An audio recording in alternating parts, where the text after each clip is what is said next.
സമൂഹത്തിന് വേണ്ടി വിധി എഴുതാൻ പറ്റുമോ എന്ന ബഹുമാനപ്പെട്ട ജഡ്ജിന്റെ അഭിപ്രായത്തോട് യോജിച്ചുകൊണ്ടും കോടതിയെ വിമർശിക്കാതെ കൊണ്ടും എന്നാൽ കോടതി വിധിയെ ഒരു പൗരൻ എന്നുള്ള നിലയ്ക്കുള്ള സ്വാതന്ത്ര്യം വെച്ചുകൊണ്ട് വിമർശനാത്മക രീതിയിൽ ചർച്ച ചെയ്യാനാണ് ഞാൻ ആഗ്രഹിക്കുന്നത്. നിശ്ചയമായും യാതൊരു സംശയവുമില്ല, ഈ 6 പേരിൽ പൾസർ സുനിയുടെ ശിക്ഷ കുറഞ്ഞുപോയി, അത് തീർത്തും കുറഞ്ഞുപോയി എന്നുള്ളൊരു അഭിപ്രായം എനിക്കുണ്ട്.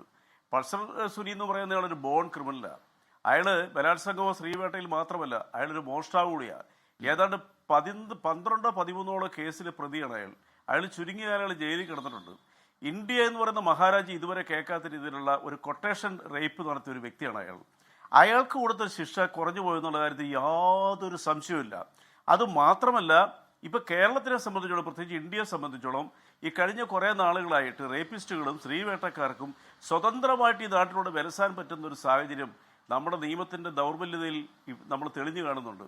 കഴിഞ്ഞ ഒരു 4-5 മാസമായിട്ട് കേരളം ചർച്ച ചെയ്യപ്പെടുന്ന ഇത്തരം വിഷയങ്ങളിൽ ബഹുമാനപ്പെട്ട ഗോപികൃഷ്ണന്റെ ശ്രദ്ധയിൽ ഞാൻ കൊണ്ടുവരിക, പാനലിസ്റ്റുകളുടെ ശ്രദ്ധയിൽ ഞാൻ കൊണ്ടുവരിക.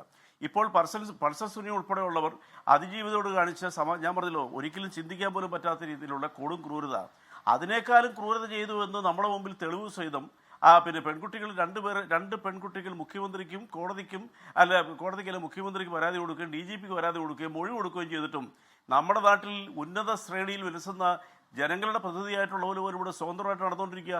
അവർക്കൊക്കെ മുൻകൂർ ജാമ്യം കിട്ടുന്നു, അവരുടെയൊക്കെ അറസ്റ്റ് തടയുന്നു എന്ന് പറയുന്നത് എൻ്റെ കാരണം എന്തുകൊണ്ടാണ്? നമ്മൾ അതാണ് ചർച്ച ചെയ്യപ്പെടുന്നത്. ഇന്ത്യയുടെ നിയമങ്ങൾ ഇപ്പോൾ വളരെ ദൗർബല്യമാണ്. അതാണ് ഞാൻ പറഞ്ഞത്. ബ്രിജ്ഭൂഷണെ പോലെയുള്ള നേരത്തെ ഇന്ത്യയുടെ റെസ്ലിംഗ് അസോസിയേഷൻ ആയിരുന്ന വ്യക്തി 12ഓളം റെസ്ലിംഗ് താരങ്ങളെ ക്രൂരമായി മോശമായ രീതിയിൽ പെരുമാറിയെന്നും പറഞ്ഞുകൊണ്ട് ഏതാണ്ട് 1.5 വർഷക്കാലം ഈ രാജ്യത്തിൻ്റെ തലസ്ഥാനത്ത് സമരം മുറകൾ നടത്തിയിട്ടും തങ്ങളുടെ സ്വർണ്ണ മെഡൽ ഹരിദ്വാറിൽ ഒഴുക്കാൻ ശ്രമിച്ചിട്ടും അയാൾ ഇപ്പോഴും സ്വതന്ത്രനായിട്ട് നടക്കുന്നു, ഈ നാട്ടിൽ നടക്കുന്നുണ്ട്. അയാളുടെ പേരിൽ ഒരു കേസുമില്ല.